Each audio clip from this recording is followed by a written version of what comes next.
to another. Giannis Antetokounmpo made his preseason debut last night in Chicago. Giannis and Miles Turner out there. Here's Gary Trent with the drive. Giannis there for the putback. Bucks up 4. I want to box him out. You think? Here's Giannis again on the drive. Wow. Gets the and one. Milwaukee up 6. He really is focused on getting to the basket now. He doesn't really settle it ever. Here's the spin move and this flush there for Giannis. 10.7 double at the half. He was just out of position. By the way, happy birthday to Modest Pizzelis, 21 today. Oh. Yeah, well, that was not the present he wanted there on that drive. That's for sure. Rising talent, though. He is. Third quarter, Milwaukee now up 3. Kevin Porter Jr. finds Miles Turner. 3 ball. Got to get used to that. They need that to happen about 150 times this year. Bucks up 4. Turner again for 3. 160. 19 points, 5 of 8 from 3. Looks Bucks slim, win 127 to 121. And speaking of the Bucks, we have a developing story. We welcome in our senior insider, Shams Charania. Shams, what can you tell us about what's going on in Milwaukee? George, the youngest Antetokounmpo brother, Alex, is signing a 2-way NBA contract with the Bucks. And so remember, in late August, Thanasis signed a guaranteed 1-year minimum deal with the Bucks. Now, 1.5 months later here, Alex Antetokounmpo joins Giannis and Thanasis on the Milwaukee Bucks. And this is a deal I'm told has been in the works for weeks now. Alex has been a part of the Bucks system going back years. He's also been a part of the Raptors G League system.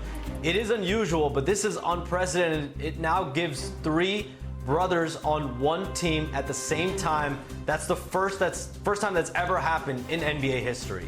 All right, so I guess the question now is, what does that mean in terms of Giannis's future there? George, the Bucks are clearly doing everything they can to make Giannis feel as comfortable as possible and as accommodated as possible. This is clearly a move that they're doing, leaving no stone unturned in that regard by signing Alex. But from Giannis's point of view, I'm told that these moves are isolated from him and his decisions, and my understanding is he will make his ultimate decision on his future, whatever that may be, as he has 1 year left on his contract after this season. And that will be based on the team's play. And to that end, the first quarter of this NBA season is going to be critical to see just how good or where the Bucks stand in the NBA and in the Eastern Conference this season. All right, Shams, great stuff as always, man. Thanks for stopping by. There he is, Shams Charania. Now let's bring in our panel here, the host of the Hoop Collective podcast, Brian Windhorst, Hall of Famer Mark Spears with us here. Wendy, we'll start with you. What's your immediate reaction? Look, when you've waived a guy like Damian Lillard and paid him $100 million not to be on your roster, and then immediately gone out and spend the $100 million on Miles Turner, signing the guy's brother to a 2-way contract is not, it's not relevant. I'm sure Giannis is thrilled. This is a great opportunity for him to play with his brothers. It's probably a moment they've thought about and dreamed about for a long time. But I don't think it's relevant. I don't think it's relevant to what Giannis is looking for. As Shams said, Shams keeps talking about that 25-game mark. The whole league is paying attention to it. And I will say, after Shams' report came out last week that said that the Knicks and the Bucks had talked about a Giannis trade in August, as you can imagine, I am told that some teams checked in with the Bucks, like, hey, wait a minute, are you willing to listen? And they were told no.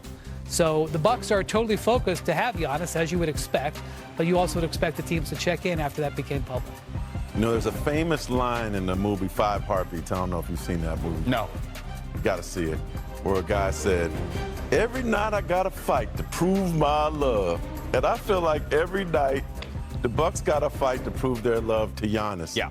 This is an extreme example.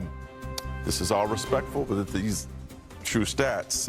Alex played sparingly for Payak in Greece last year. He played, I think he got a DNP and barely played for a team called Eris in Greece this year. He averaged 5 points in his G League career. So to have him leave his team in Greece, which he was barely even playing, this ain't the NBA. I don't even know what level that team is, and to come to the States and sign a 2-way with the Bucks and cut Bouye in the process. The Bucks are doing everything in their power to prove their love. And when you're a small market team and you're getting a guy like that, and who knows when the next Giannis comes into the door, I don't blame him for. Yeah, you got to do whatever you got to do. So, Bobby, obviously, Sham said that Giannis will be monitoring the situation. The first quarter of the season or whatnot will be a determining factor. How do you see the Bucks faring during that span? Well, if we take the preseason game last night against Chicago as an example, they're going to be an interesting team to watch just based on what they did with their lineup. They put Kyle Kuzma coming off the bench, and they surrounded, this was Giannis' first preseason game. They had Giannis and Miles Turner, and then they surrounded him with all shooters with A.J. Green and Gary Trent Jr. and Kevin Porter Jr. at the point guard here. It's going to be a team to monitor just because there's so many new faces here, but the proof are going to be with the results. And who this Bucks team is, this is the team that they're going to be with for the next 2 months. Remember, 11 out of the 15 players on this roster cannot be traded to at least December 15th.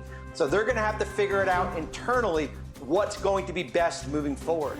Yeah, it'll be fascinating to see how it all unfolds for sure. On Friday, as Victor Wembanyama had 22 points and 7 rebounds as the Spurs beat the Jazz. But it was also Dylan Harper making his preseason debut. Mark, what did you see out of this new duo? What I expected. I mean, Dylan Harper is going to be a really, really special player. And, you know, the Spurs have first world problems with Fox, Castle, and this young kid who his dad told me was really, really excited about him going to San Antonio because he said he could focus on basketball and won't have anything else to do.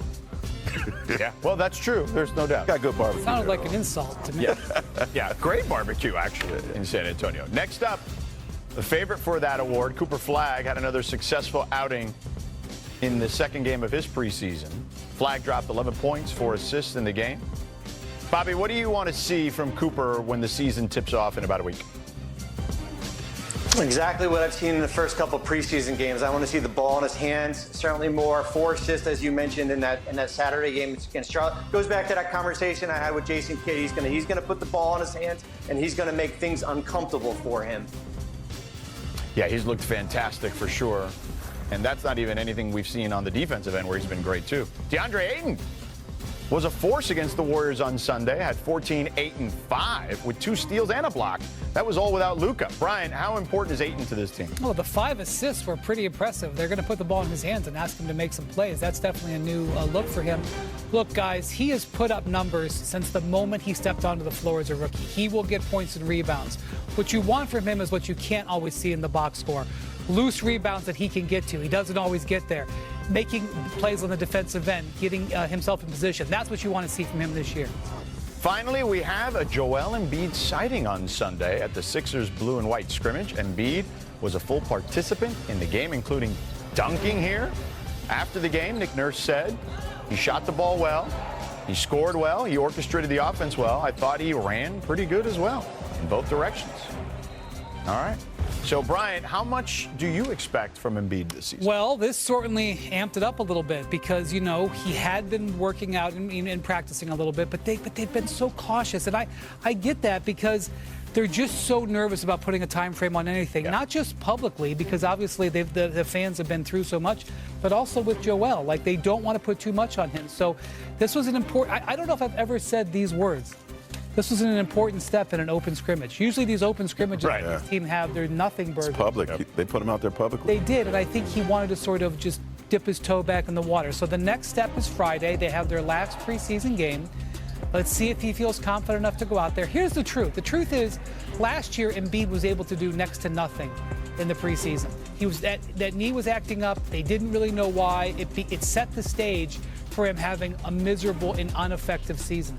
This year, they've protected him, and he's had a positive preseason, even though it hasn't happened in front of the cameras as much. So, I don't know, maybe it's a different story this year, but I'm very cautious about making any assumptions.